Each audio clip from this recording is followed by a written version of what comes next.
Suami tega memukulku di depan pelakor dan keluarga besar saat pesta perayaan ulang tahunnya. Kulakukan ini sampai dia menyesal seumur hidupnya. Sebelum ceritanya dimulai, silahkan tulis di kolom komentar dari daerah mana saja teman-teman yang menonton cerita ini.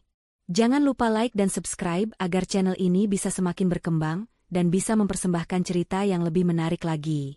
Sylvia, di mana Bastian? Pestanya sudah mau dimulai, para tamu penting sudah menunggu.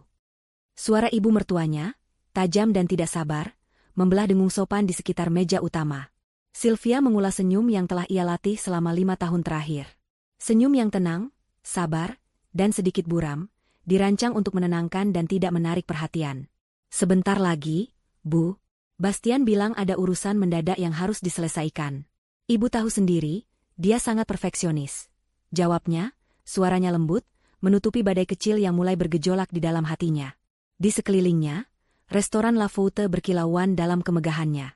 Lampu kristal menggantung seperti galaksi beku di atas kepala, dan dinding kaca raksasa memamerkan permadani cahaya kota di bawah. Semua ini adalah panggung.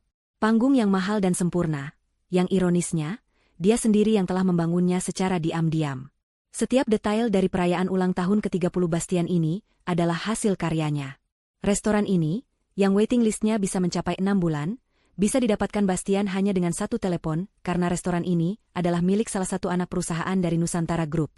Para tamu penting, para pengusaha dan pejabat yang kini berbasa-basi dengan keluarga Bastian, adalah orang-orang yang pintu kantornya terbuka untuk Bastian, karena Sylvia yang telah membisikkan nama suaminya ke telinga orang yang tepat. Mereka semua mengira kesuksesan Bastian Aditama adalah sebuah fenomena, hasil dari kejeniusan seorang arsitek muda. Mereka tidak tahu bahwa fenomena itu adalah sebuah proyek yang terencana, sebuah ilusi yang ditenun dengan hati-hati oleh istrinya yang tampak sederhana.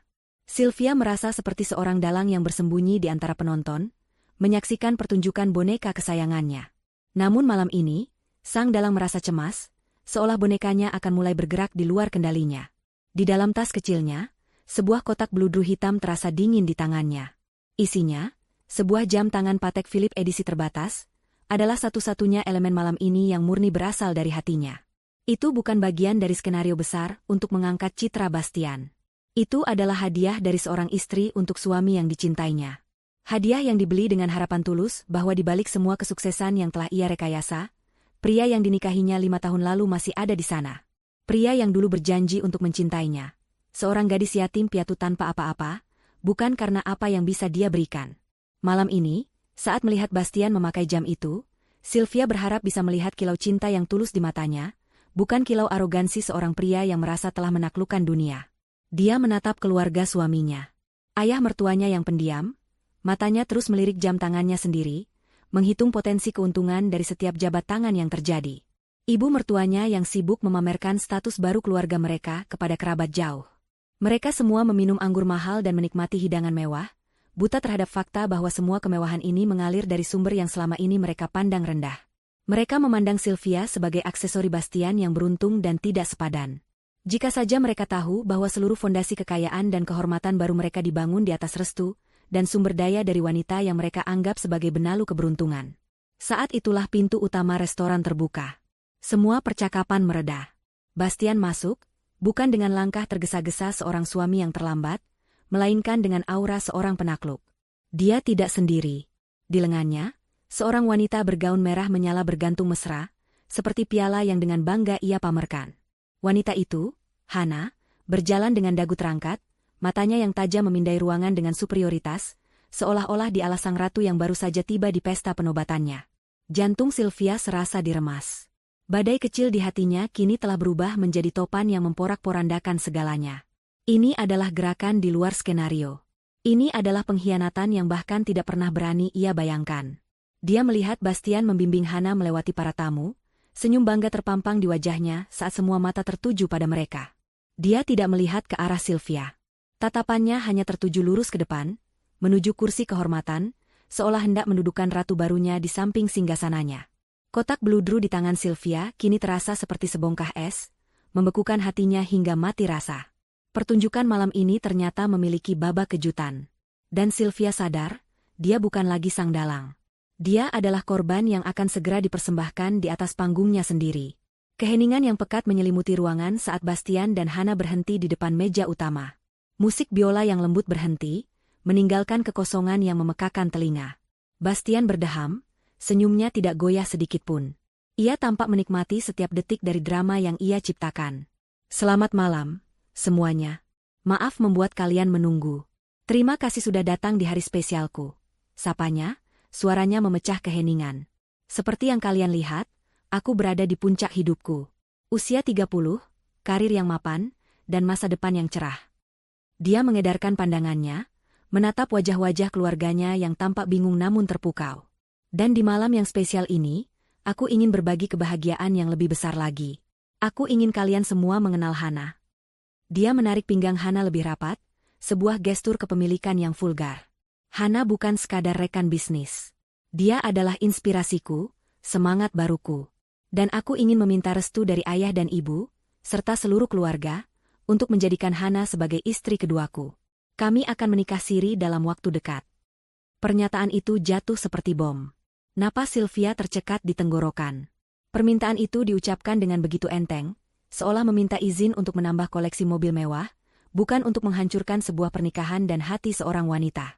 Dia menatap wajah-wajah di sekelilingnya, mencari setitik dukungan, setitik pembelaan. Namun yang ia temukan hanyalah kekakuan. Ayah mertuanya mengalihkan pandangan, sementara ibu mertuanya menatap Hana dengan tatapan menilai. Sylvia bisa melihat roda gigi berputar di kepala wanita tua itu, menimbang antara skandal dan keuntungan memiliki menantu kedua yang tampak glamor dan terhubung dengan baik. Kilau berlian di leher Hana, tampaknya memenangkan pertarungan itu. Tidak ada yang membelanya. Hana, yang merasa posisinya sudah aman, memutuskan untuk menegaskan dominasinya. Matanya yang tajam menatap Sylvia dari atas ke bawah, senyum sinis tersungging di bibirnya yang merah merona. Oh, jadi ini istrimu, Mas Bastian? Halo, Mbak Sylvia, sapanya dengan nada manis yang dibuat-buat. Aku Hana. Maaf ya, penampilanku mungkin sedikit berlebihan. Tapi aku percaya, wanita harus bisa merepresentasikan kesuksesan pasangannya. Betul kan, Tante? Katanya, sambil melirik ibu mertua Sylvia. Ibu Bastian hanya tersenyum kaku, tapi tidak menyangkal. Hinaan itu begitu jelas, begitu tajam. Hana menyebut penampilan Sylvia tidak merepresentasikan kesuksesan Bastian. Itu adalah serangan langsung pada harga dirinya. Dan itu sudah cukup. Sylvia tidak akan lagi duduk diam dan menjadi korban. Dengan seluruh kekuatan yang tersisa, dia berdiri. Kakinya sedikit gemetar, tapi suaranya tidak. Bastian, panggilnya, namanya terdengar asing di lidahnya sendiri. Apa yang sedang kau lakukan? Bastian mengerutkan kening, kesal karena alur acaranya diganggu. Aku sedang berbagi kebahagiaan, Sylvia. Seharusnya kau ikut senang untukku. Senang? Sylvia tertawa, suara tawa yang kering dan penuh luka. Kau membawa seorang wanita asing ke pestamu, mengumumkan akan menikahinya di depanku, dan kau ingin aku senang? Di mana logikamu? Di mana hatimu? Di mana sumpah yang pernah kau ucapkan padaku? Jangan mulai dengan drama, Sylvia, geram Bastian, suaranya merendah. Ini adalah keputusanku. Kau sebagai istri seharusnya mendukung. Mendukung penghinaan ini? Mendukung kau menginjak-injak harga diriku? Balas Sylvia, nadanya meninggi. Emosi yang selama ini ia tekan kini meluap tak terkendali. Dia menoleh ke arah Hana. Dan kau? Apa kau tidak punya rasa malu sedikitpun? Merusak rumah tangga orang lain dan memamerkannya seolah itu adalah sebuah prestasi. Jaga mulutmu, bentak Hana. Kau saja yang tidak bisa menjaga suamimu. Wanita lemah sepertimu memang pantas ditinggalkan. Amarah Bastian mencapai puncaknya. Citra dirinya yang sempurna diusik oleh perlawanan istrinya. Kehormatan kekasih barunya diserang. Dia tidak bisa menerima ini. Dengan langkah cepat, dia maju mendekati Sylvia. Sudah kubilang, jangan buat keributan. Plah, sebuah tamparan yang begitu keras dan tanpa ampun mendarat di pipi Sylvia. Suara tamparan itu terdengar seperti letusan kecil di ruangan yang hening, membuat semua orang tersentak. Sylvia terhuyung dan jatuh ke lantai, penglihatannya kabur sesaat, telinganya berdenging. Rasa perih yang menyengat menjalar di pipinya, namun hatinya terasa lebih sakit, seolah baru saja ditusuk belati. Bastian berdiri di atasnya, dadanya naik turun, matanya menyala-nyala karena amarah. Jangan pernah kau permalukan aku. Jangan pernah kau hina Hana di depanku. Teriaknya, kata-katanya penuh kebencian. Kau itu hanya benalu dalam hidupku. Kau kira semua ini bisa kudapatkan tanpamu? Kau salah besar. Seharusnya kau sadar diri dan tahu posisimu. Sylvia terbaring di lantai yang dingin, gaunnya yang biru kini tampak kusam. Dia mengangkat kepalanya perlahan. Dia melihat semuanya dengan sangat jelas sekarang. Wajah suaminya yang bengis. Senyum kemenangan Hana yang keji. Wajah keluarganya yang membuang muka, memilih untuk berpihak pada kekuasaan dan uang. Tidak ada satupun tangan yang terulur untuk membantunya berdiri. Di momen itu, di tengah kehancurannya, Sylvia tidak menangis. Sesuatu yang hangat di dalam dirinya telah mati, digantikan oleh kekosongan yang dingin. Cinta dan pengabdiannya selama 5 tahun telah dibalas dengan tamparan dan penghinaan. Dia menatap Bastian, pria yang seluruh hidupnya ia bangun dari fondasi rahasia. Pria itu kini berdiri di puncak gedung ciptaannya dan meludahinya dari atas. Dia lupa. Bastian telah melupakan segalanya. Dari kedalaman hatinya yang beku, sebuah janji tanpa suara terucap. Tatapannya yang tadi penuh luka kini berubah menjadi setajam baja. Dia lupa. Dia benar-benar lupa siapa yang telah membangun istananya. Dengan ketenangan yang mengerikan, Sylvia bangkit. Setiap gerakannya diselimuti oleh keanggunan yang dingin. Dia tidak melirik Bastian atau siapapun. Dia merapikan gaunnya, menyibakkan rambut yang sedikit menutupi wajahnya, dan berjalan lurus menuju pintu keluar. Setiap langkahnya terdengar mantap di atas lantai marmer, sebuah irama perpisahan yang sunyi namun tegas. Dia bisa merasakan puluhan pasang mata menusuk punggungnya, tapi dia tidak peduli. Ruangan yang penuh dengan orang-orang itu kini terasa kosong baginya. Mereka semua hanyalah arwah, saksi bisu dari sebuah kematian cintanya. Dia melangkah keluar dari restoran La Faute tanpa menoleh ke belakang, meninggalkan pesta yang porak-poranda oleh kebenarannya sendiri, dan memasuki udara malam kota yang dingin. Udara itu terasa menyegarkan, membersihkan paru-parunya dari atmosfer beracun yang baru saja ia tinggalkan. Dia tidak menangis. Tangisan adalah untuk mereka yang masih berharap. Harapannya telah musnah. Dia tidak menunggu valet. Dia berjalan ke pinggir jalan dan menghentikan taksi pertama yang lewat. Saat pintu taksi tertutup, dia merasa seolah baru saja menutup sebuah buku yang ceritanya berakhir dengan tragis. "Tujuan kemana, Bu?" tanya sopir taksi, seorang pria parubaya yang meliriknya sekilas melalui kaca spion. Sylvia terdiam, pikirannya berpacu. "Rumah." Kata itu terasa pahit di lidahnya. Rumah mereka bukanlah lagi tempatnya. Tempat itu adalah sarang pengkhianatan, monumen dari kebohongan yang telah ia jalani. Kembali ke sana hanya akan menyiksanya. Dia membutuhkan sebuah benteng, sebuah tempat di mana dia bisa melepaskan topeng Nyonya Aditama dan kembali menjadi dirinya sendiri. Dia butuh tempat yang bisa mengingatkannya pada kekuatannya. "Hotel Maharaja Palace," ucapnya, suaranya mantap dan jelas. Sopir taksi itu mengangkat alisnya sedikit, terkejut dengan tujuannya, namun segera menginjak pedal gas. Selama perjalanan, Sylvia tidak mengatakan apa-apa.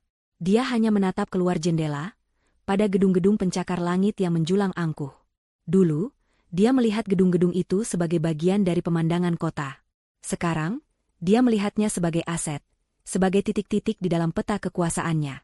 Dia tidak lagi melihat kota sebagai tempat tinggalnya bersama Bastian, tetapi sebagai kerajaannya yang telah lama ia tinggalkan. Otaknya mulai bekerja, memproses data, merancang strategi. Lapisan emosi yang terluka mulai terkelupas, menampakkan inti baja di bawahnya. Dia sedang bertransformasi, dari istri yang tersakiti menjadi seorang ahli strategi yang dingin. Setibanya di Hotel Maharaja Palace, kemegahan lobi yang berlapis emas dan marmer tidak membuatnya terkesima. Baginya, ini adalah lingkungan yang familiar. Dia melangkah ke meja resepsionis dengan percaya diri. "Saya pesan Presidential Suite," katanya kepada staf yang bertugas. Permintaannya yang mendadak dan kamarnya yang sangat spesifik membuat staf itu sedikit ragu. Namun saat Sylvia mengeluarkan kartu kredit platinum hitam dari dompetnya, kartu yang terdaftar atas nama gadisnya, keraguan itu langsung sirna. Beberapa menit kemudian, dia diantar ke kamarnya di lantai paling atas. Pintu ganda yang berat terbuka, memperlihatkan sebuah ruangan yang luasnya tak terkira.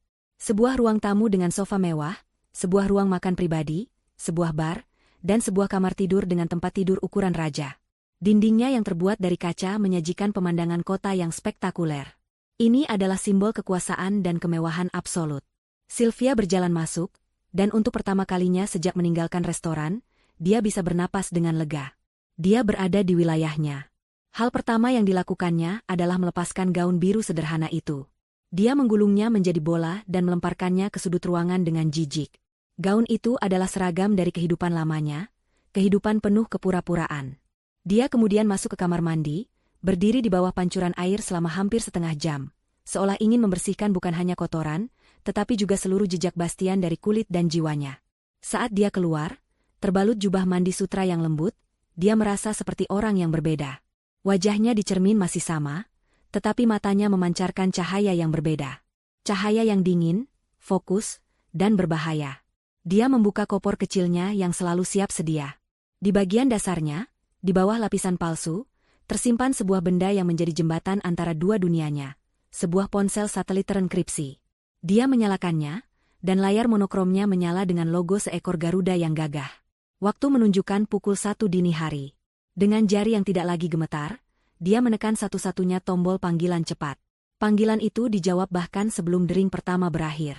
"Selamat malam, Nona Sylvia." Suara di seberang sana dalam, tenang, dan penuh hormat.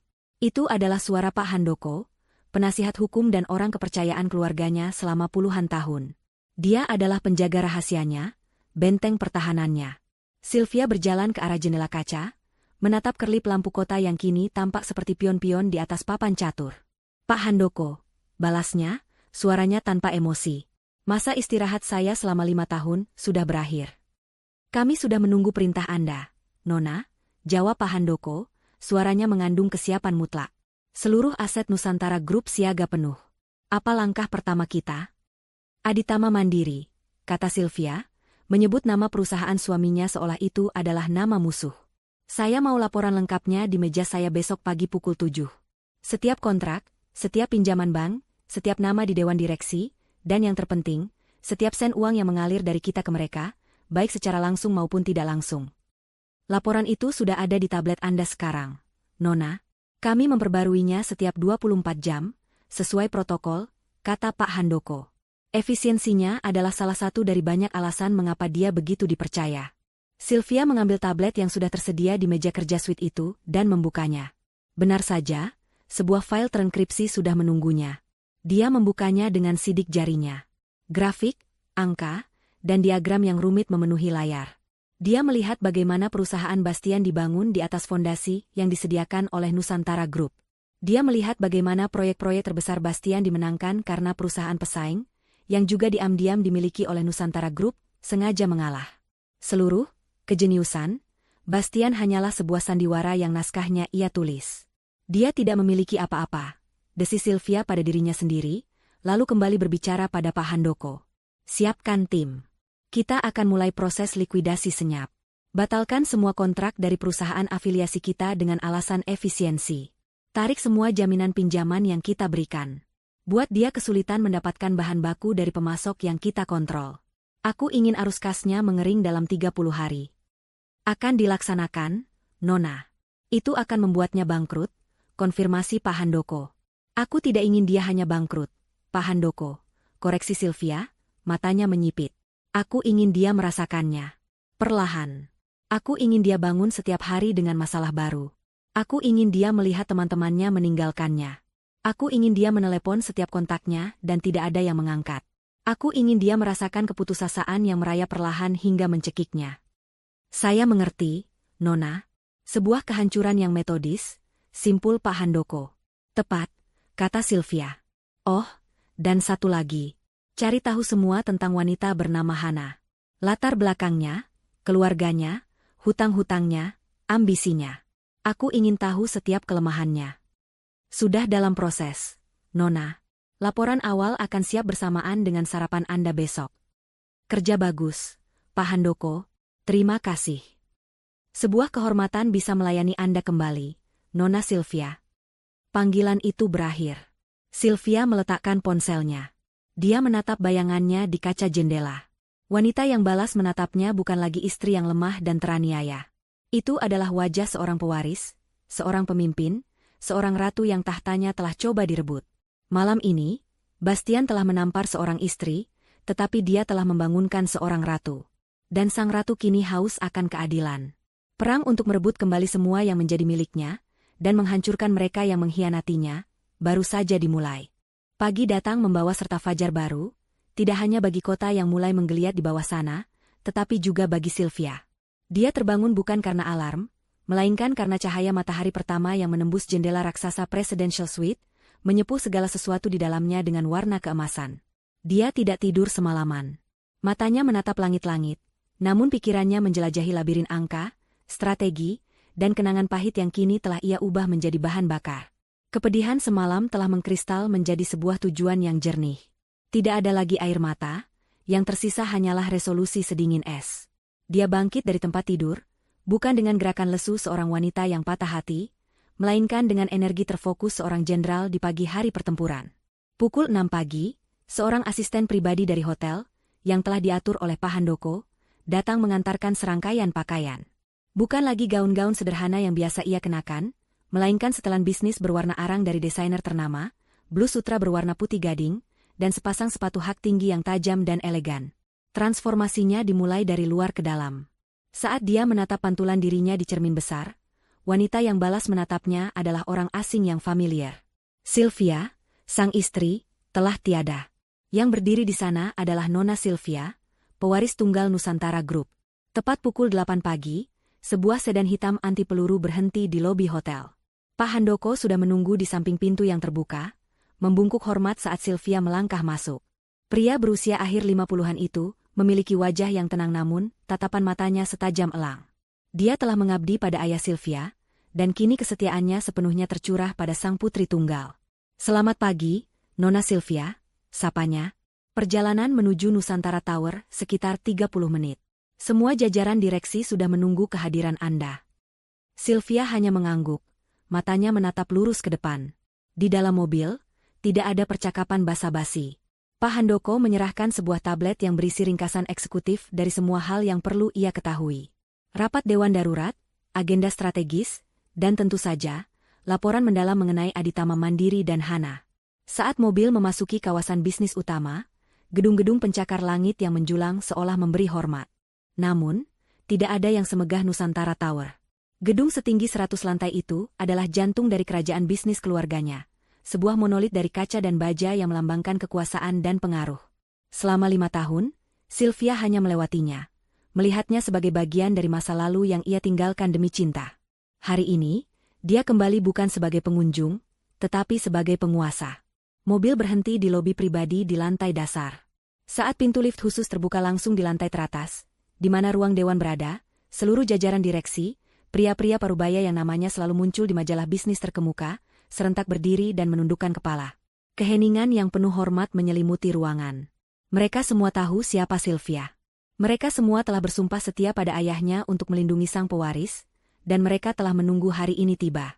Sylvia berjalan dengan langkah mantap menuju kursi utama di ujung meja rapat yang panjang, kursi yang telah kosong sejak ayahnya meninggal dunia. Dia duduk, dan baru setelah itu yang lainnya ikut duduk. Tanpa membuang waktu, dia memulai. Selamat pagi, bapak-bapak sekalian. Seperti yang kalian tahu, saya telah kembali untuk mengambil alih posisi saya sebagai pemimpin Nusantara Group. Masa berkabung dan transisi sudah selesai. Katanya, suaranya terdengar jelas dan berwibawa di seluruh ruangan. Agenda pertama kita hari ini adalah efisiensi aset. Pak Handoko, silakan tampilkan data mengenai perusahaan properti Aditama Mandiri. Pak Handoko mengangguk dan sebuah diagram rumit muncul di layar raksasa di dinding. Diagram itu menunjukkan jaring laba-laba yang kompleks, dengan Aditama Mandiri berada di tengahnya. Garis-garis merah tebal menghubungkan perusahaan itu ke berbagai anak perusahaan Nusantara Group. Seperti yang bisa kita lihat, jelas Pak Handoko, modal awal Aditama Mandiri sebesar 70% berasal dari Nusantara Ventura. 3 klien terbesarnya, yang menyumbang 80% dari total pendapatan mereka, adalah PT Cipta Graha, PT Bumi Lestari, dan PT Mega Konstruksi. Ketiga perusahaan tersebut adalah milik kita. Pemasok utama semen dan baja mereka juga merupakan bagian dari divisi manufaktur kita. Singkatnya, Nona, kita yang menciptakan perusahaan itu, dan kita yang membuatnya tetap hidup. Silah terdiam, membiarkan informasi itu meresap di benak para direktur. Dia ingin mereka memahami sepenuhnya situasi sebelum dia memberikan perintahnya. Dia ingin mereka melihat betapa rapuhnya perusahaan yang telah membuat suaminya begitu sombong. Bastian Aditama, lanjut Sylvia, menyebut nama itu dengan nada datar, seolah membahas entitas bisnis, bukan suaminya, percaya bahwa semua ini adalah hasil kerja kerasnya. Dia percaya koneksi dan keberuntungannya adalah miliknya. Hari ini, kita akan mengajarinya pelajaran tentang realitas.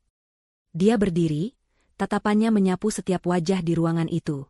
Perintah saya jelas. Pertama, saya mau PT Cipta Graha, Bumi Lestari, dan Mega Konstruksi secara serentak mengirimkan surat pemutusan kontrak kerja sama hari ini juga. Alasannya, restrukturisasi internal dan pemotongan anggaran. Lakukan secara profesional dan sesuai prosedur hukum. Kedua, perintahkan divisi manufaktur kita untuk menghentikan pasokan kepada Aditama Mandiri dengan alasan gagal bayar. Temukan satu faktur kecil yang telat bayar dan gunakan itu sebagai dasar hukum. Ketiga, Nusantara Ventura akan mengirimkan surat penarikan investasi dan meminta pengembalian modal sesegera mungkin sesuai klausul yang ada di kontrak. Dan yang terakhir, dia berhenti sejenak, membiarkan kata-katanya memiliki dampak maksimal. Blokir namanya dari semua akses perbankan premium yang terafiliasi dengan kita. Cabut keanggotaan klub golf, klub bisnis, dan semua fasilitas yang selama ini dia nikmati atas nama relasi dengan perusahaan kita. Keheningan total. Perintah itu bukan lagi sekadar menghancurkan sebuah perusahaan. Itu adalah pemusnahan total dari seluruh ekosistem kehidupan seorang Bastian Aditama. Itu adalah hukuman mati di dunia korporat. Salah seorang direktur tua, Pak Wijoyo, yang merupakan sahabat ayahnya, berdeham pelan. Nona Sylvia, perintah Anda akan kami laksanakan tanpa pertanyaan. Tapi jika boleh saya bertanya, apakah ini tidak terlalu cepat? Dia akan hancur dalam seminggu. Sylvia menoleh ke arah Pak Wijoyo, tatapannya tidak goyah. Pak Wijoyo, terima kasih atas perhatian Anda. Namun, ada kalanya sebuah kanker harus diangkat hingga ke akarnya sebelum menyebar dan merusak bagian tubuh yang lain. Anggap saja Aditama Mandiri adalah kanker dalam portofolio kita. Dan saya tidak ingin proses pengobatannya berjalan lambat.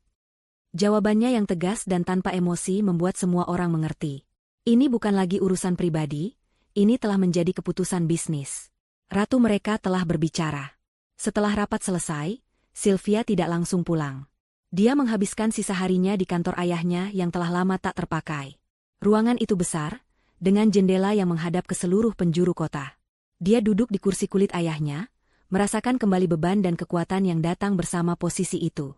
Pak Handoko masuk dan meletakkan sebuah map tipis di atas mejanya. Laporan awal mengenai Nona Hana, sesuai permintaan Anda, katanya. Sylvia membukanya. Isinya adalah rangkuman singkat namun padat. Hana, seorang model yang karirnya meredup, terlilit hutang kartu kredit yang besar, dan memiliki sejarah panjang mendekati pria-pria kaya. Targetnya selalu sama, gaya hidup mewah dan status sosial. Dia adalah parasit yang mencari inang yang kuat. Saat ini, inangnya adalah Bastian. Dia tidak punya apa-apa selain penampilan dan ambisinya, gumam Sylvia. Parasit akan mati jika inangnya mati. Benar, Nona, sahut Pak Handoko.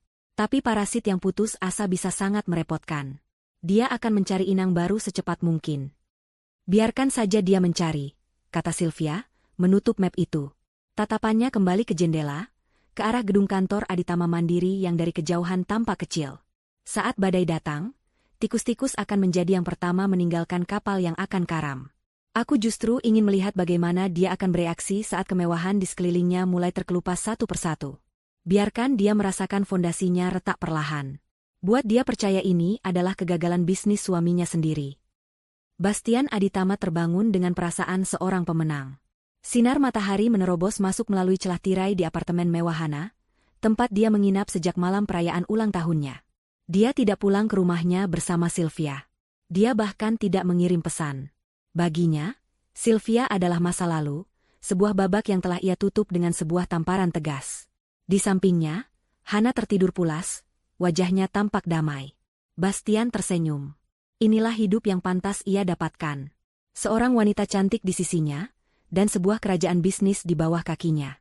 Dia merasa tak terkalahkan, seolah berada di puncak dunia. Dia meraih ponselnya, mengharapkan rentetan ucapan selamat ulang tahun yang masih masuk. Namun, yang ia temukan adalah beberapa pesan dari kepala proyeknya mengenai masalah kecil. Sebuah tender yang seharusnya sudah pasti mereka menangkan, tiba-tiba ditunda oleh klien tanpa alasan yang jelas. Dia mengabaikannya. Dalam bisnis besar, hal seperti itu biasa terjadi. Setelah mandi, dia mencoba menggunakan kartu kredit utamanya, American Express Black Card yang menjadi simbol statusnya, untuk memesan sarapan mewah melalui layanan kamar. Transaksi ditolak. Dia mengerutkan kening, merasa heran. Mungkin ada gangguan sistem. Dia mencoba kartu lain, sebuah Visa Infinite, dan transaksi itu berhasil. Sedikit rasa aneh menyelinap di hatinya, tapi segera ia tepis. Masalah teknis, pikirnya. Dia tidak tahu bahwa kartu kredit pertamanya ditolak karena penjamin utamanya, sebuah entitas dari Nusantara Group, telah menarik dukungannya subuh tadi. Retakan pertama telah muncul, sekecil rambut, namun sudah ada di sana. Hana bangun dan seperti biasa, langsung menuntut perhatian. Sayang, hari ini aku mau ke butik Chanel. Ada tas koleksi terbaru yang harus aku punya. Rengeknya manja sambil memeluk lengan Bastian. Tentu saja, sayang. Apapun untukmu, jawab Bastian dengan percaya diri, melupakan sejenak insiden kartu kredit tadi.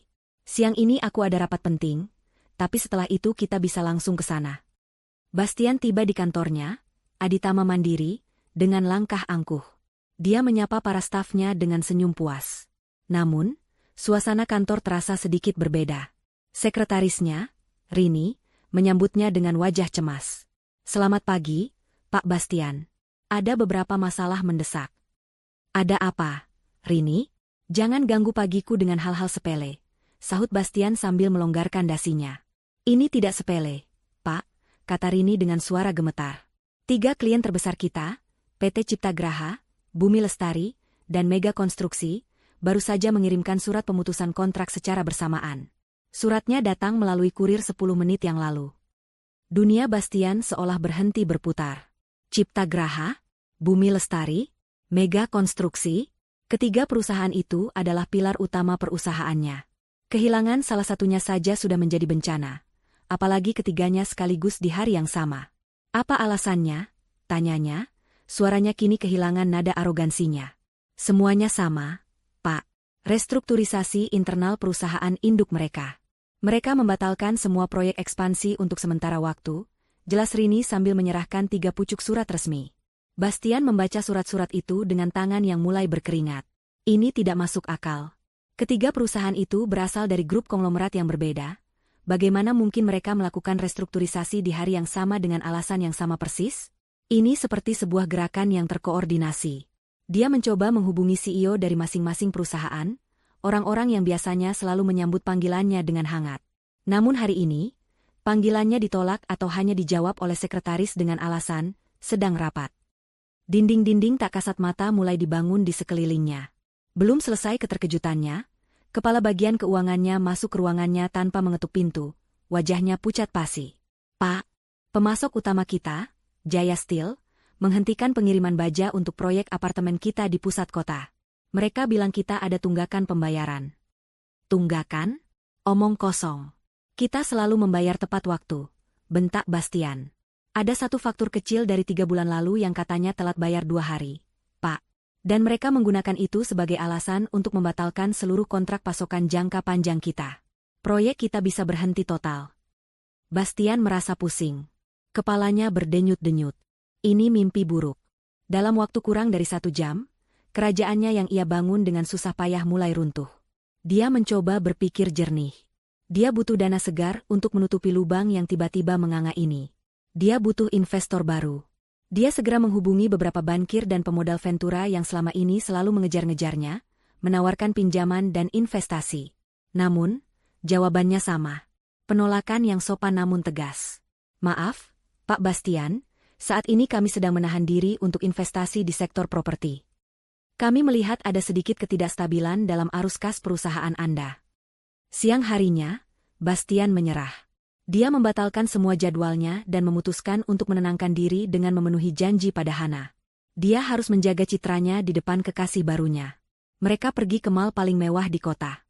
Bastian berjalan memasuki butik Chanel dengan sisa-sisa kepercayaan dirinya, mencoba meyakinkan dirinya sendiri bahwa semua ini hanya badai kecil yang akan segera berlalu.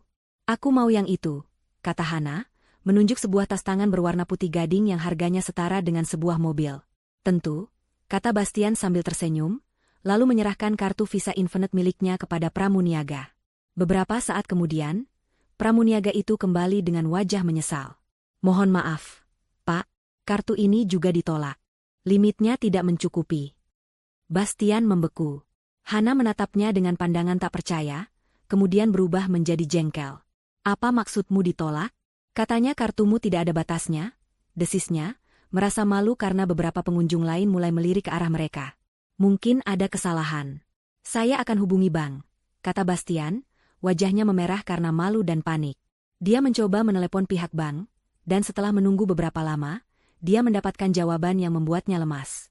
Penjamin utama dari fasilitas kreditnya, sebuah perusahaan holding yang namanya bahkan tidak ia kenali, telah menarik diri pagi ini. Akibatnya, limit kartunya dipotong sebesar 90%. Perusahaan holding itu, tentu saja, adalah salah satu dari ribuan lengan gurita Nusantara Group. Dengan perasaan terhina, mereka meninggalkan butik itu dengan tangan hampa. Hana cemberut sepanjang perjalanan, menatap Bastian dengan pandangan merendahkan untuk pertama kalinya. Di dalam mobil, keheningan terasa begitu berat. Bastian mencengkeram setir dengan erat, pikirannya kacau. Ini bukan lagi sekadar masalah bisnis. Sesuatu yang lebih besar, sesuatu yang tidak ia pahami, sedang terjadi. Rasanya seperti ada tangan tak terlihat yang dengan sengaja dan sistematis membongkar seluruh hidupnya, bata demi bata. Dia merasa seperti tikus yang terperangkap dalam labirin, dan dinding-dindingnya mulai bergerak menyempit. Dia belum tahu siapa dalangnya, tapi untuk pertama kalinya dalam hidupnya yang penuh kesuksesan, Bastian Aditama merasakan ketakutan. 1 bulan berlalu sejak retakan pertama muncul di Istana Pasir Bastian. Namun, apa yang awalnya terasa seperti retakan kini telah menjadi jurang menganga yang siap menelan seluruh sisa-sisa kerajaannya. Badai yang dilancarkan Sylvia bukanlah badai yang bergemuruh dengan petir dan guntur. Itu adalah badai senyap, sebuah tekanan atmosfer yang tak terlihat namun mampu meremukkan baja sekalipun. Setiap hari, Bastian bangun bukan lagi dengan perasaan seorang pemenang, melainkan dengan kecemasan yang mencekik. Ponselnya yang dulu tak henti berdering dengan panggilan bisnis dan penawaran kerjasama, kini lebih sering diam. Kalaupun berdering, itu adalah panggilan dari para kreditur yang menagih utang atau para karyawan yang menanyakan gaji mereka yang tertunda. Perusahaannya, Aditama Mandiri, kini seperti kapal sekarat. Proyek-proyeknya mangkrak. Tanpa pasokan bahan baku dan dengan ditariknya 3 klien utama, arus kas perusahaan mengering total. Dia mencoba sekuat tenaga untuk menyelamatkannya.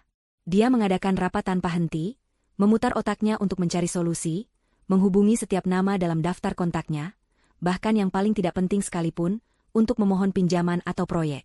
Namun, dinding penolakan yang ia hadapi begitu tebal dan seragam. Seolah-olah seluruh dunia bisnis telah berkonspirasi untuk mengucilkannya. Teman-teman yang dulu menepuk punggungnya di klub golf kini tiba-tiba sedang di luar negeri saat dia menelepon.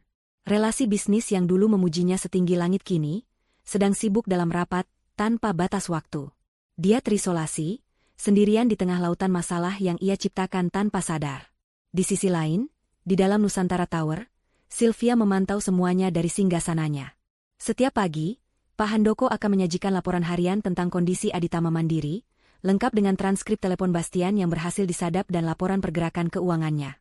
Sylvia membacanya bukan dengan amarah atau kepuasan yang meluap-luap, melainkan dengan ketenangan seorang ahli bedah yang sedang mengamati jalannya operasi.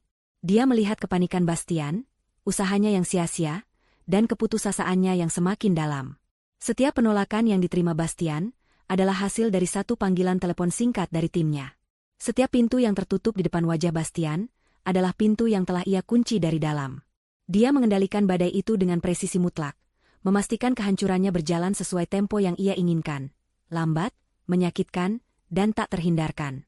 Dia tidak hanya menghancurkan bisnis Bastian, dia membongkar mitos kehebatan Bastian di depan mata pria itu sendiri, memaksanya melihat bahwa tanpa topangan darinya, dia bukan siapa-siapa. Kehancuran finansial ini tentu saja merembet dengan cepat ke kehidupan pribadinya bersama Hana.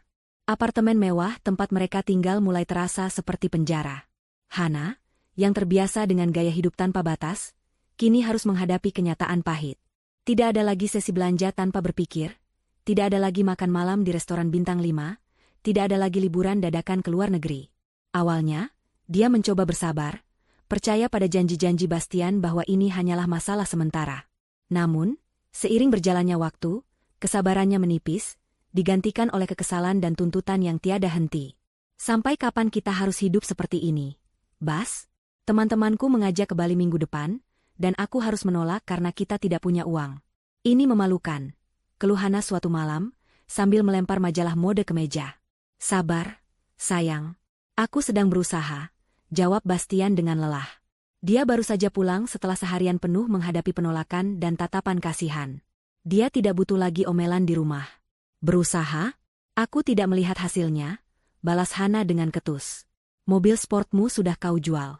Jam tanganmu juga. Sebentar lagi apa? Kita akan makan nasi bungkus setiap hari? Ini bukan kehidupan yang kau janjikan padaku. Pertengkaran seperti ini menjadi menu sehari-hari mereka. Kemewahan yang dulu menjadi perekat hubungan mereka kini telah hilang, menampakkan fondasi hubungan mereka yang sebenarnya, sebuah transaksi bisnis. Hana telah menukar kecantikannya dengan gaya hidup, dan Bastian telah membayarnya dengan kesuksesan palsunya. Sekarang setelah pembayaran itu berhenti, transaksi itu menjadi batal. Hana yang dulu tampak manis dan penuh dukungan, kini menunjukkan sifat aslinya yang egois dan materialistis. Dia tidak peduli pada stres yang dialami Bastian, dia hanya peduli pada status sosialnya yang merosot. Dia panik saat teman-teman sosialitanya berhenti mengundangnya ke acara-acara mereka. Dia marah saat salon langganannya menolak memberikan perawatan, karena kartu kreditnya sudah mencapai batas. Dia menyalahkan Bastian atas semua penghinaan ini, atas semua kehilangan yang ia rasakan. Bastian, di sisi lain, yang egonya sudah terluka parah oleh kegagalan bisnisnya, menjadi semakin mudah tersulut emosi. Dia tidak tahan lagi mendengar keluhan Hana. "Kau pikir ini mudah bagiku?" teriaknya dalam sebuah pertengkaran hebat. "Aku kehilangan segalanya, dan yang kau pikirkan hanya tas dan liburanmu. Di mana dukunganmu sebagai pasangan?" "Dukungan?" Hana tertawa sinis. "Aku mendukung pria sukses, bukan pecundang. Kalau aku tahu kau akan jadi seperti ini, aku tidak akan pernah meninggalkan kenyamananku untukmu." Kata-kata itu menusuk Bastian lebih dalam dari penolakan bisnis manapun. Dia mulai menyadari bahwa cinta dan inspirasi yang sering diucapkan Hana hanyalah lip service selama uangnya masih mengalir. Frustrasi dan tertekan, sisi gelap Bastian yang dulu hanya pernah dilihat Sylvia, kini mulai muncul di hadapan Hana. Dia menjadi kasar, tidak hanya dalam ucapan, tetapi juga dalam tindakan. Dia pernah membanting piring ke dinding saat marah, membuat Hana ketakutan. Kehidupan mereka yang dulu seperti di negeri dongeng, kini telah berubah menjadi neraka domestik yang penuh dengan teriakan dan air mata. Puncak dari kejatuhan mereka datang dalam bentuk sebuah surat resmi yang diselipkan di bawah pintu apartemen mereka. Itu adalah surat pemberitahuan pengosongan. Uang sewa apartemen yang mahal itu ternyata belum dibayar selama 3 bulan. Bastian, dengan tangan gemetar, menelepon pemilik apartemen. Dia terkejut saat mengetahui bahwa apartemen itu tidak pernah disewa atas namanya. Selama ini, apartemen itu disewa oleh sebuah perusahaan konsultan bernama PT Cakrawala Investa. Bastian mencoba mencari tahu tentang perusahaan itu, dan menemukan kebenaran yang membuatnya lemas. PT Cakrawala Investa adalah perusahaan cangkang, sebuah entitas yang dibuat hanya untuk menyamarkan transaksi, dan pemilik sebenarnya adalah Nusantara Group. Kesadaran itu menghantamnya seperti sambaran petir. Bagaimana mungkin? Apa hubungannya Nusantara Group, konglomerat raksasa itu, dengan kehidupan pribadinya? Dia mulai berpikir kembali.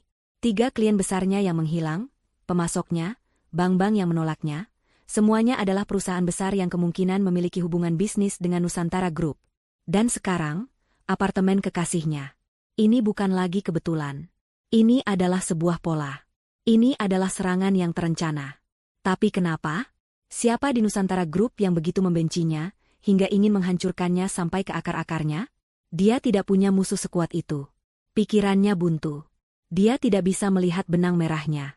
Dia tidak sadar bahwa benang merah itu selama ini tidur di ranjang yang sama dengannya selama 5 tahun, dalam wujud istrinya yang pendiam, Sylvia. Dipaksa keluar dari apartemen mewah mereka, adalah sebuah penghinaan terakhir yang bisa ditanggung oleh Hana. Mereka harus pindah ke sebuah apartemen kecil dengan 2 kamar di pinggiran kota, tempat yang sempit, panas, dan berisik. Dindingnya tipis, mereka bisa mendengar pertengkaran tetangga.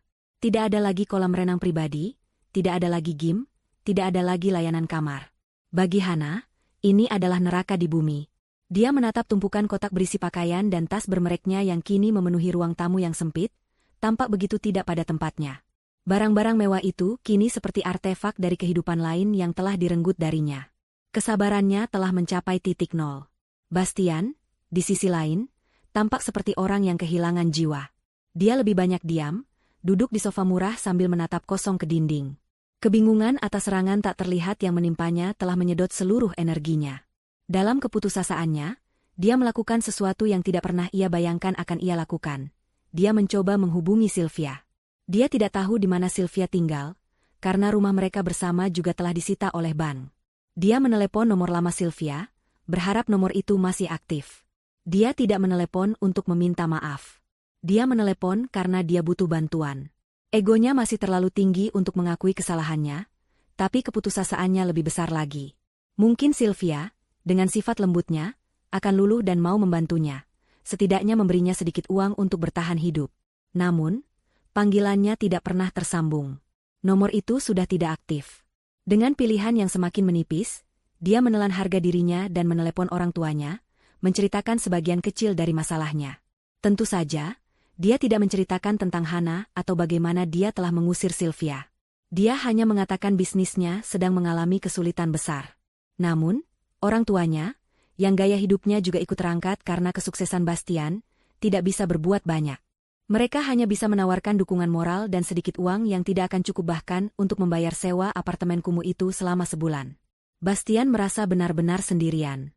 Di tengah situasi yang semakin memburuk inilah, Hana akhirnya menunjukkan wajah aslinya secara penuh. Dia sadar kapal ini benar-benar akan tenggelam, dan dia tidak punya niat untuk ikut karam bersamanya. Dia sudah muak. Dia tidak mau lagi hidup miskin. Selama beberapa hari, dia diam-diam menghubungi target barunya, seorang pengusaha tambang kaya raya yang sempat ia temui di sebuah pameran beberapa bulan lalu. Dia merencanakan pelariannya dengan hati-hati. Suatu sore, saat Bastian baru saja pulang setelah seharian gagal mencari pekerjaan, dia menemukan Hana sedang mengemasi barang-barangnya ke dalam beberapa koper besar. "Apa yang kau lakukan?" tanya Bastian, suaranya serak. Hana bahkan tidak menoleh. Dia terus melipat gaun-gaun mahalnya. "Aku pergi," jawabnya dingin. "Pergi? Pergi kemana? Kau akan meninggalkanku?" tanya Bastian dengan nada tidak percaya, meskipun di dalam hatinya dia sudah tahu jawabannya. Hana akhirnya berhenti dan berbalik menatapnya. Wajahnya tidak lagi menunjukkan cinta atau bahkan kekesalan. Yang ada hanyalah rasa jijik. "Tentu saja aku meninggalkanmu, Bastian. Apa yang kau harapkan? Aku akan menemanimu hidup di tempat kumuh ini selamanya? Menunggumu bangkit dari keterpurukan? Aku tidak punya waktu untuk itu." "Tapi kau bilang kau mencintaiku. Kau bilang kau adalah inspirasiku," seru Bastian, kata-katanya terdengar menyedihkan. Hana tertawa, tawa yang menusuk hati. "Oh, jangan naif, Bastian. Aku mencintai gaya hidup yang kau berikan. Aku terinspirasi oleh uangmu. Sekarang semua itu sudah hilang, jadi tentu saja perasaanku juga ikut hilang. Ini bisnis, bukan cinta.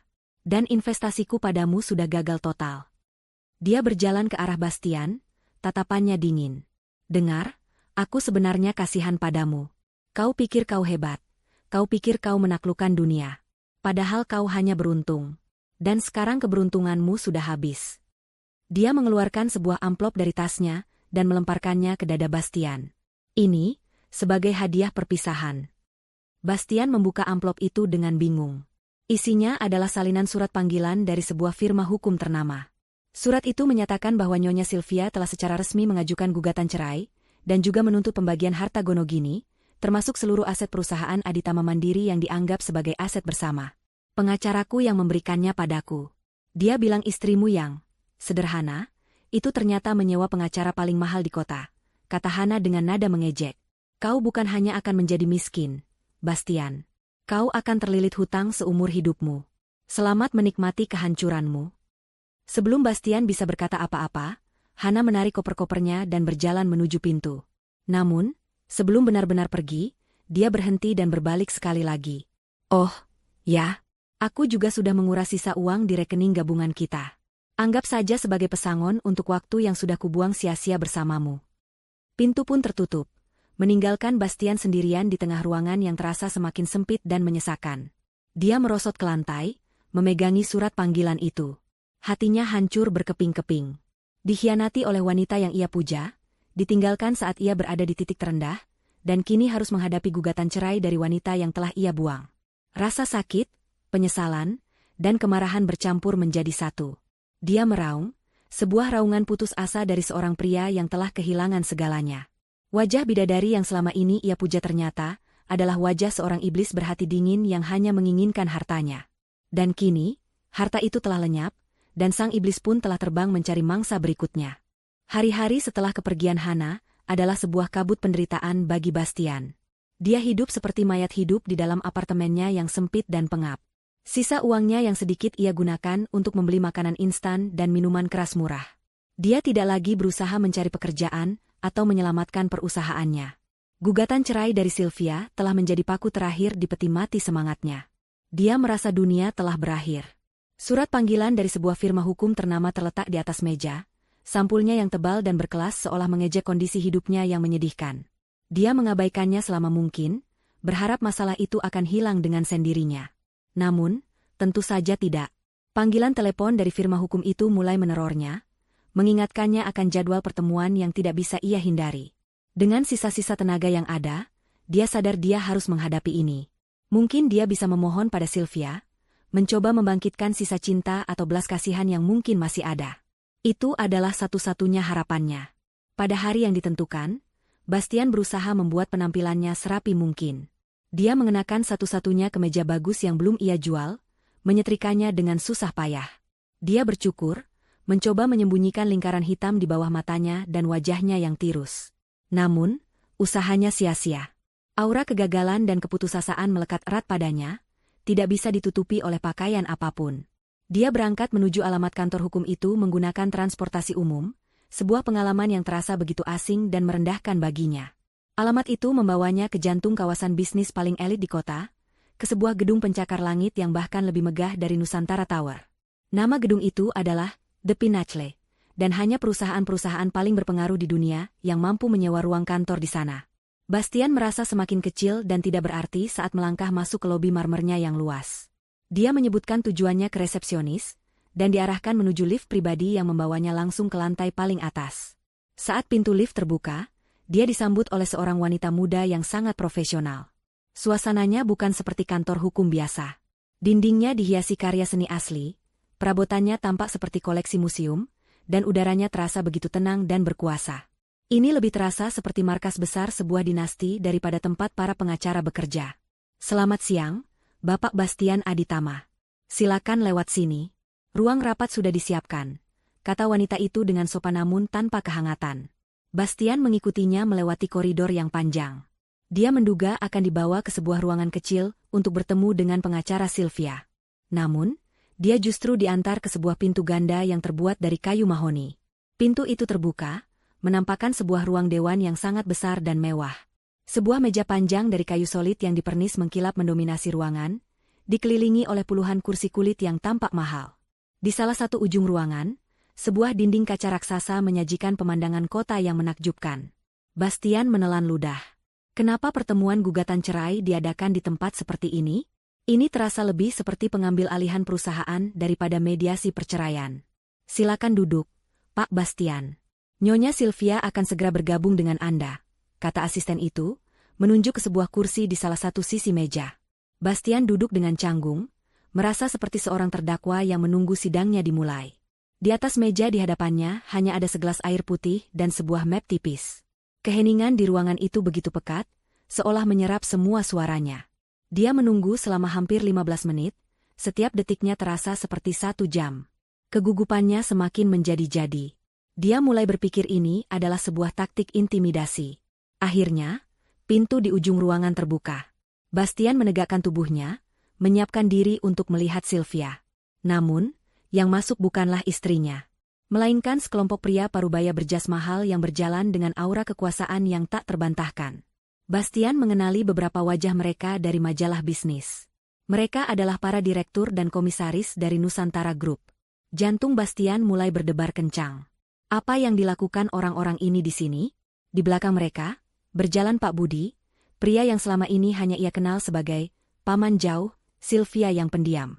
Namun hari ini, pria itu tidak terlihat seperti paman dari desa. Dia mengenakan setelan yang sempurna, dan para direktur paling kuat di negeri itu tampak memberinya jalan dengan penuh hormat. Mereka semua mengambil posisi duduk di seberang Bastian.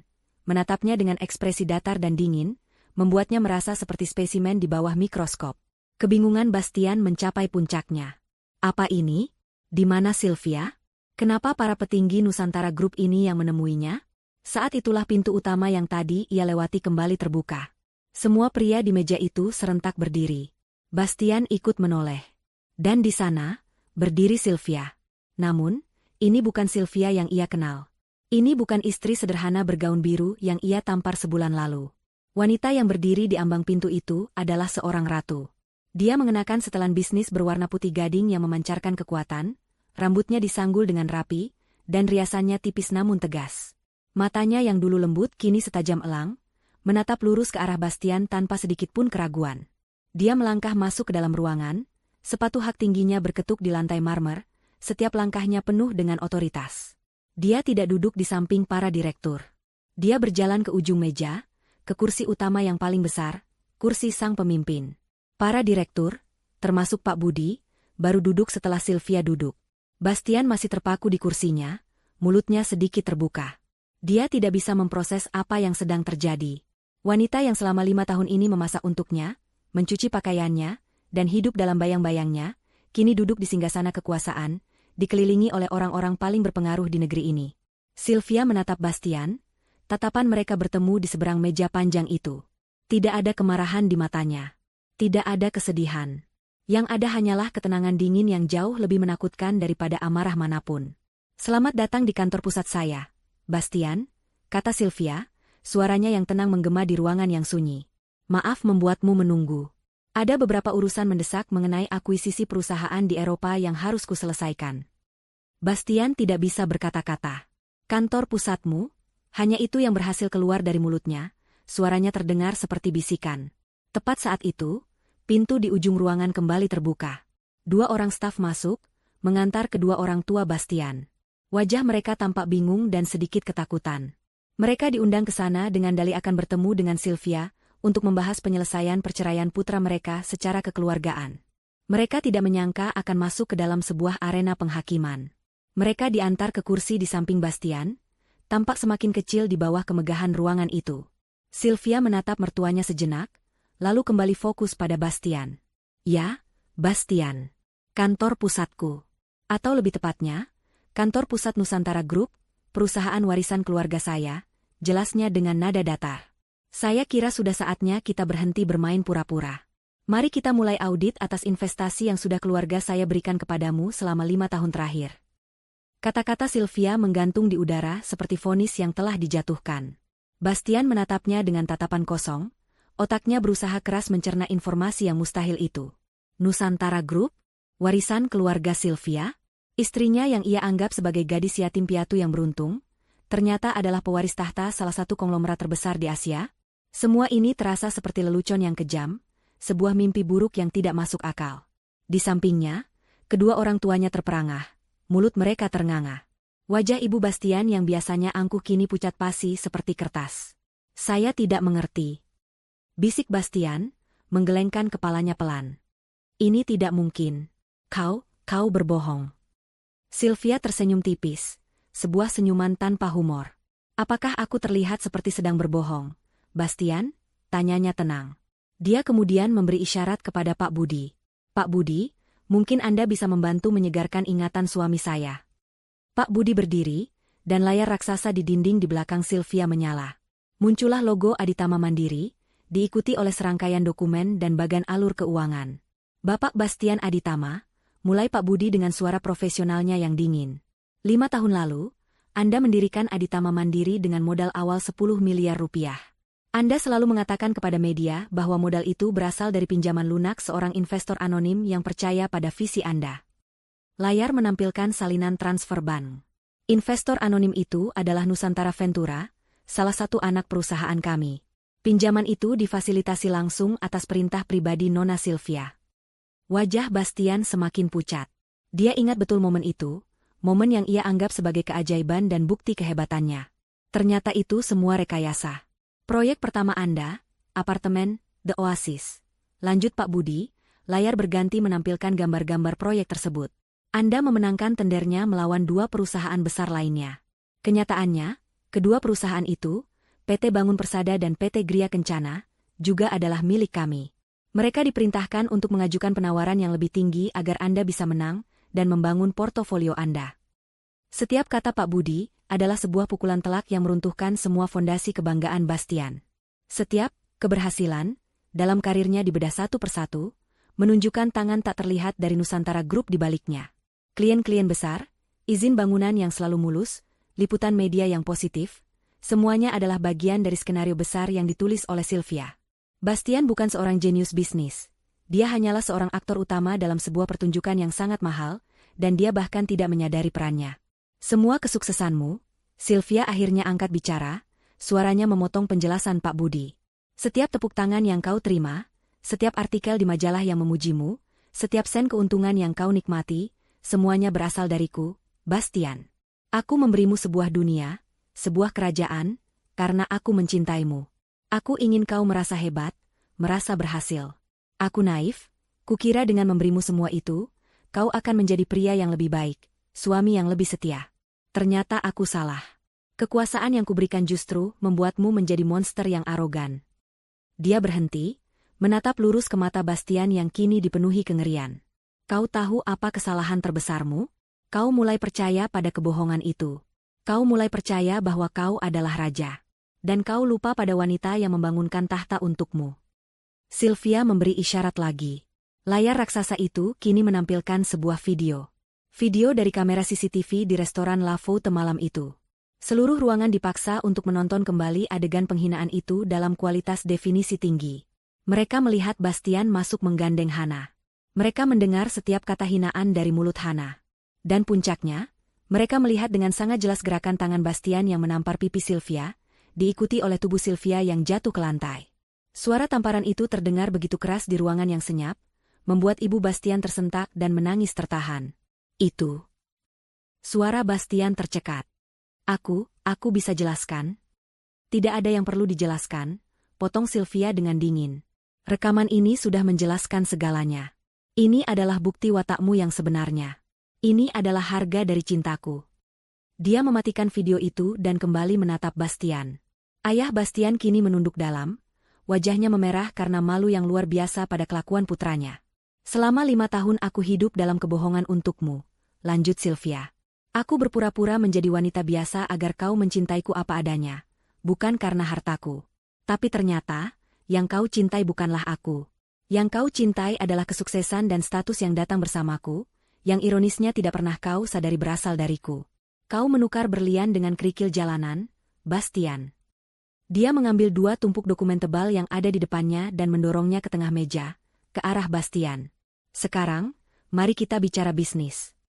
Dokumen pertama, katanya, menunjuk tumpukan di sebelah kiri, adalah surat gugatan cerai resmi.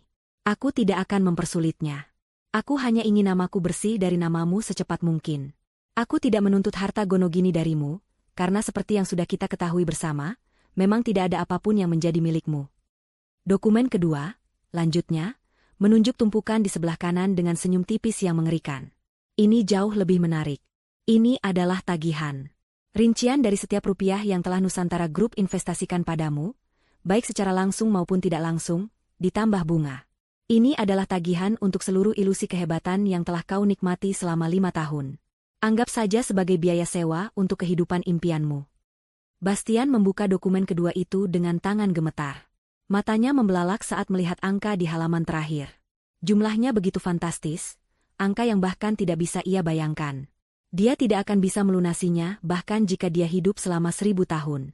Itu tidak adil, teriaknya, akhirnya menemukan suaranya kembali, suara yang penuh keputusasaan. Kau menjebakku. Aku tidak menjebakmu, Bastian, balas Sylvia tenang. Aku memberimu kesempatan. Kau yang menyia-nyiakannya. Kau yang memilih untuk berkhianat. Kau yang melayangkan tanganmu padaku. Bastian jatuh dari kursinya, berlutut di lantai marmer yang dingin. Dia merangkak ke arah ujung meja, ke arah Sylvia. Air mata mengalir di wajahnya. Sylvia, maafkan aku. Aku salah. Aku mohon, beri aku 1 kesempatan lagi. Aku akan ceraikan Hana, aku akan melakukan apapun. Kita bisa mulai lagi dari awal. Isaknya, pemandangan yang begitu menyedihkan. Sylvia menatapnya yang berlutut di bawah sana. Tidak ada sedikit pun belas kasihan di matanya. Dia berdiri dari kursinya, menatap rendah pada pria yang kini hancur di kakinya. Namaku Sylvia, katanya dengan penekanan dingin. Dan kesempatanmu sudah habis saat tanganmu menyentuh wajahku malam itu. Dia berbalik, tidak lagi mempedulikan isak tangis Bastian atau permohonan dari orang tuanya. Pak Budi, Pastikan semua dokumen diproses. Pertemuan selesai. Dengan itu, dia berjalan keluar dari ruang dewan, meninggalkan Bastian yang meraung putus asa di tengah reruntuhan dunianya, disaksikan oleh orang tuanya yang menangis dalam diam dan para direktur yang menatapnya tanpa ekspresi. Pintu tertutup di belakangnya, menjadi penanda akhir dari segalanya. Penghakiman telah selesai. Kehidupan setelah hari penghakiman itu bukanlah sebuah kejatuhan yang cepat bagi Bastian, melainkan sebuah proses pembusukan yang lambat dan menyakitkan. Dia keluar dari gedung The Pinnacle sebagai seorang pria yang telah kehilangan segalanya. Harga diri, masa depan, dan identitas. Tagihan utang dari Nusantara Group yang jumlahnya mustahil untuk dibayar kini, menjadi bayangan yang mengikutinya kemanapun ia pergi. Namanya masuk dalam daftar hitam perbankan nasional. Tidak ada satupun lembaga keuangan yang mau memberinya pinjaman, bahkan untuk jumlah terkecil sekalipun. Perusahaan Aditama Mandiri secara resmi dinyatakan bangkrut, aset-asetnya yang tersisa disita untuk membayar sebagian kecil dari utangnya yang menggunung. Berita kejatuhannya menyebar seperti api di kalangan elit bisnis, namun tidak ada yang bersimpati. Mereka yang dulu menjilatnya kini mencemoohnya sebagai penipu yang nasibnya sudah setimpal. Dia terpaksa meninggalkan apartemen kumuhnya, karena tidak lagi mampu membayar sewa. Dengan sisa uang dari orang tuanya, yang juga harus menjual rumah mereka di kota dan pindah kembali ke desa dalam aib, Bastian menyewa sebuah kamar kos sempit di daerah padat penduduk. Kamar itu pengap, dengan dinding yang catnya mengelupas dan bau lembab yang menusuk hidung. Jendelanya menghadap langsung ke tembok bangunan lain. Setiap malam, dia terbaring di atas kasur tipis, menatap langit-langit yang kotor, dihantui oleh wajah dingin Sylvia di ruang dewan dan tawa sinis Hana saat meninggalkannya. Penyesalan menggerogotinya seperti asam, membakar sisa-sisa jiwanya. Dia menyesali arogansinya, pengkhianatannya, dan tamparan itu. Oh, tamparan itu. Setiap kali dia memejamkan mata, dia bisa merasakan kembali sensasi tangannya mengenai pipi Sylvia, sebuah tindakan sepersekian detik yang menghancurkan seluruh hidupnya. Putus asa mencari uang untuk makan, pria yang dulu adalah CEO terkemuka kini harus mencari pekerjaan apapun yang bisa ia dapatkan. Namun, reputasinya yang hancur membuatnya sulit mendapatkan pekerjaan kantoran. Tidak ada yang mau mempekerjakan seorang penipu yang bangkrut. Dia terpaksa mengambil pekerjaan kasar. Dia pernah menjadi kuli bangunan di sebuah proyek konstruksi, mengangkat semen di bawah terik matahari, merasakan otot-ototnya yang tidak terbiasa bekerja keras menjerit kesakitan. Para pekerja lain, yang mengenali wajahnya dari berita, seringkali menyindirnya. Lihat si bos besar, sekarang angkat bata juga, cibir mereka. Dia hanya bisa menunduk, menelan hinaan itu bersama debu dan keringat. Dia tidak bertahan lama. Fisiknya tidak kuat. Setelah itu, dia bekerja sebagai petugas kebersihan di sebuah mal, mengenakan seragam biru yang kebesaran. Dia mengepel lantai yang kotor, membersihkan toilet, dan mengosongkan tempat sampah. Setiap hari adalah sebuah parade penghinaan. Dia sering melihat pasangan-pasangan muda yang bahagia, para eksekutif yang sibuk, dan wanita-wanita kaya yang menenteng tas belanja. Semua itu adalah pengingat akan kehidupan yang pernah ia miliki dan ia sia-siakan. Suatu hari, saat sedang membersihkan tumpahan minuman di dekat sebuah kafe, sebuah mobil mewah berhenti di lobi mal. Dari dalamnya keluar seorang pria dan wanita yang tampak serasi. Wanita itu adalah Sylvia. Bastian cepat-cepat memalingkan wajah, menyembunyikan dirinya di balik tiang, jantungnya berdebar kencang. Sylvia tidak melihatnya. Dia berjalan melewatinya tanpa menoleh, tertawa ringan bersama pria di sampingnya. Bagi Sylvia, Bastian kini bahkan tidak terlihat, seperti debu di lantai yang akan segera ia bersihkan. Sementara itu, Karma juga sedang bekerja keras menagih hutangnya pada Hana. Setelah meninggalkan Bastian, Hana percaya dia bisa dengan mudah mendapatkan mangsa baru. Dia menggunakan sisa uang yang ia curi dari Bastian untuk mempertahankan gaya hidupnya, terus mengunjungi tempat-tempat mahal, berharap bisa memikat target berikutnya, seorang pengusaha tambang bernama Pak Hartono.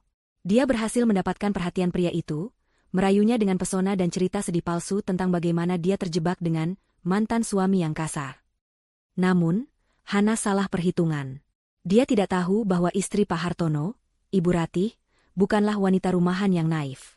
Ibu Ratih adalah seorang sosialita cerdas dengan jaringan yang luas, dan dia sudah mendengar desas-desus tentang siapa Hana sebenarnya. Alih-alih melabrak Hana, Ibu Ratih memasang jebakan yang elegan. Dia mengundang Hana ke sebuah acara lelang amal besar yang diselenggarakannya, sebuah acara yang dihadiri oleh seluruh kaum jet set kota. Hana datang dengan gaun terbaiknya, merasa inilah malam penobatannya sebagai kekasih baru Hartono. Di tengah acara, saat semua perhatian tertuju ke panggung, Ibu Ratih naik ke atas panggung untuk memberikan kata sambutan. Di akhir sambutannya, dia berkata, "Dan malam ini, saya ingin memberikan penghargaan khusus kepada seorang wanita yang telah mengajarkan kita semua tentang kegigihan." Layar besar di belakangnya tiba-tiba menyala, menampilkan serangkaian rekaman. Rekaman pertama adalah CCTV dari sebuah restoran, menunjukkan Hana sedang merayu Pak Hartono, membisikkan kata-kata mesra. Rekaman kedua, yang lebih mengejutkan, adalah rekaman suara percakapan telepon Hana dengan temannya, di mana dia tertawa sambil berkata, "Si tua bangka itu sudah masuk perangkap. Sebentar lagi istrinya yang keriput itu akan kutendang keluar." Seluruh hadirin terkesiap. Wajah Hana pucat pasi. Dia mencoba melarikan diri, tetapi semua mata sudah tertuju padanya. Puncaknya, layar menampilkan video viral dari malam ulang tahun Bastian, saat Hana dengan angkuh menghina Sylvia. Wanita ini, kata Ibu Ratih dengan suara tenang namun mematikan, adalah contoh dari apa yang terjadi jika ambisi tidak diimbangi dengan harga diri. Mari kita beri dia tepuk tangan. Tidak ada yang bertepuk tangan. Yang ada hanyalah keheningan yang menghakimi, diikuti oleh bisik-bisik dan tawa cemoohan. Petugas keamanan kemudian dengan sopan namun tegas mengantar Hana keluar dari ruangan, melewati barisan tatapan yang penuh dengan rasa jijik. Malam itu adalah akhir dari segalanya bagi Hana. Videonya menjadi viral, membuatnya menjadi paria sosial. Tidak ada lagi pria kaya yang berani mendekatinya. Ditolak oleh lingkungan yang sangat ingin ia masuki, dan dengan uang yang semakin menipis, dia terpaksa menjual tas dan perhiasannya satu persatu untuk bertahan hidup. Namun, itu tidak cukup. Dia akhirnya harus mencari pekerjaan. Tanpa keahlian selain penampilan, satu-satunya pekerjaan yang bisa ia dapatkan adalah sebagai SPG di sebuah pusat perbelanjaan kelas menengah, mempromosikan produk kosmetik yang tidak terkenal. Setiap hari dia harus berdiri selama 8 jam dengan sepatu hak tinggi, memaksakan senyum pada orang-orang asing, banyak di antaranya yang mengenalinya dari video viral dan menatapnya dengan senyum mengejek. Suatu sore, saat kakinya terasa mau patah, dia melihat Bastian dari kejauhan, mengenakan seragam petugas kebersihan, sedang mendorong troli sampah. Mata mereka bertemu sesaat dari kejauhan. Tidak ada kata-kata. Hanya ada pemahaman diam-diam yang menyakitkan. Mereka berdua adalah bangkai kapal dari badai yang sama, terdampar di pulau kemiskinan dan penyesalan. 1 tahun telah berlalu sejak malam penghakiman di ruang Dewan Nusantara Group. Bagi Sylvia, 1 tahun itu adalah periode penyembuhan, pertumbuhan, dan penegasan kembali jati dirinya. Dia memimpin Nusantara Group dengan tangan yang mantap dan visi yang cemerlang. Berbeda dengan cara ayahnya yang konservatif, Sylvia membawa inovasi dan sentuhan kemanusiaan ke dalam kerajaan bisnisnya. Dia meluncurkan program-program ramah lingkungan, mendirikan yayasan beasiswa untuk anak-anak tidak mampu, dan menerapkan kebijakan kesejahteraan karyawan yang membuatnya dinobatkan sebagai CEO terbaik tahun ini oleh beberapa majalah bisnis internasional. Dia tidak hanya dihormati karena kekuasaannya, tetapi juga dicintai karena kebaikannya. Dia telah membuktikan bahwa kekuatan sejati tidak terletak pada kemampuan untuk menghancurkan, tetapi pada kemampuan untuk membangun. Kehidupan pribadinya juga menemukan keseimbangan baru. Luka dari pengkhianatan Bastian telah mengering, meninggalkan bekas luka tipis yang menjadi pengingat akan kekuatan yang ia temukan dalam dirinya. Dia tidak lagi menutup diri. Dia mulai membuka hatinya untuk kemungkinan-kemungkinan baru, meskipun dengan lebih hati-hati. Pria yang sesekali menemaninya ke acara-acara resmi adalah teman lamanya, seorang arsitek lingkungan yang cerdas dan tulus bernama Adrian. Hubungan mereka berjalan perlahan, dibangun di atas dasar saling menghormati dan kesamaan visi, bukan di atas ilusi dan kebohongan. Namun, kebahagiaan terbesarnya bukanlah datang dari seorang pria, melainkan dari kedamaian yang ia temukan dalam dirinya sendiri. Dia bahagia dengan dirinya, dengan pekerjaannya, dengan hidupnya. Dia utuh. Suatu sore yang cerah, Sylvia meresmikan proyek filantropi terbarunya. Sebuah panti asuhan modern dan nyaman yang dibangun di pinggir kota, lengkap dengan perpustakaan dan taman bermain. Dikelilingi oleh tawa riang anak-anak, wajah Sylvia memancarkan kebahagiaan yang tulus. Para wartawan mengerumuninya, mengambil foto dan mengajukan pertanyaan. "Nona Sylvia, Anda telah mencapai begitu banyak hal dalam setahun terakhir. Apa yang menjadi motivasi terbesar Anda?" tanya seorang wartawan muda. Sylvia tersenyum. Dia menatap anak-anak yang sedang bermain di perosotan. "Motivasi saya adalah membangun masa depan yang lebih baik. Setiap orang berhak mendapatkan kesempatan kedua, terutama mereka yang memulai hidup dari titik yang sulit. Banyak yang mengatakan Anda menjadi pribadi yang jauh lebih kuat setelah perceraian Anda. Ada yang ingin Anda sampaikan tentang masa lalu Anda?" tanya wartawan lain, mencoba mengoreksi sisi personalnya. Sylvia terdiam sejenak, senyumnya tidak memudar. Setiap orang pernah membuat kesalahan dalam memilih. Saya juga. Tapi yang terpenting bukan bagaimana kita jatuh, atau siapa yang menjatuhkan kita. Yang terpenting adalah bagaimana kita memilih untuk bangkit. Kita bisa memilih untuk meratapi reruntuhan, atau kita bisa memilih untuk menggunakan puing-puing itu untuk membangun istana yang baru, yang lebih kuat dan lebih indah dari sebelumnya. Dan saya telah memilih untuk membangun istana saya. Jawabannya yang bijak dan penuh kekuatan mengundang decak kagum. Setelah acara selesai, dalam perjalanan kembali ke kantor, asistennya menunjukkan sesuatu di tablet. Sebuah berita kecil dari portal berita lokal. Seorang pria ditemukan meninggal di kamar kosnya karena sakit. Diduga mantan pengusaha properti yang bangkrut. Di bawahnya ada foto buram Bastian dari masa jayanya. Sylvia menatap foto itu selama beberapa detik. Tidak ada rasa kemenangan, tidak ada kebencian, tidak ada apa-apa. Hanya ada kehampaan, rasa kasihan yang samar pada jiwa yang tersesat.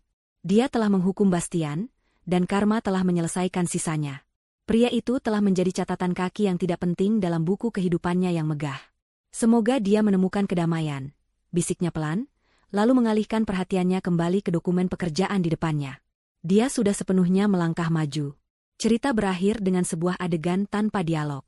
Sylvia berdiri di balkon kantornya di puncak Nusantara Tower pada senja hari. Dia menatap matahari terbenam yang melukis langit dengan warna oranye dan ungu. Di bawah sana, lampu-lampu kota mulai menyala, berkelip seperti jutaan berlian di atas beludru hitam. Itu adalah kerajaannya. Kerajaan yang ia pimpin dengan kebijaksanaan dan kekuatan. Dia tidak lagi bersembunyi. Dia tidak lagi hidup dalam bayang-bayang.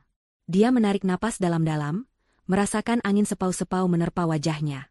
Dia tersenyum, senyum yang tulus, damai, dan penuh kuasa. Sang ratu telah berada di tahtanya, bukan karena warisan, tetapi karena dia telah memperjuangkannya. Dan kali ini, dia akan memegangnya selamanya.